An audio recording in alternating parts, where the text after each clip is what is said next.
Hi, in this video I'm going to show you how to add post on Instagram. Posting on Instagram helps you connect with your audience, showcase your creativity and grow your personal or brand presence on one of the most popular social media platforms. So let's start the video.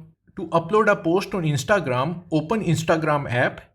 Now tap the plus sign at the bottom of the screen.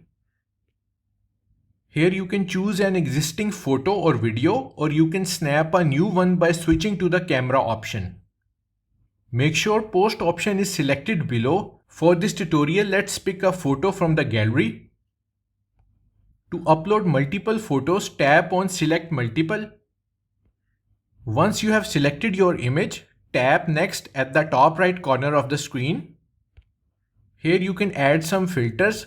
Swipe through the filters at the bottom to find one that enhances your photo.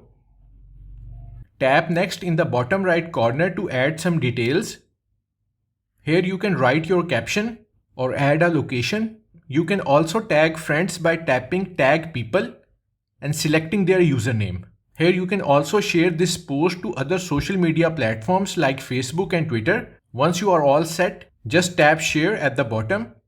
Your post is now live on Instagram. So that's how to add post on Instagram. Thanks for watching.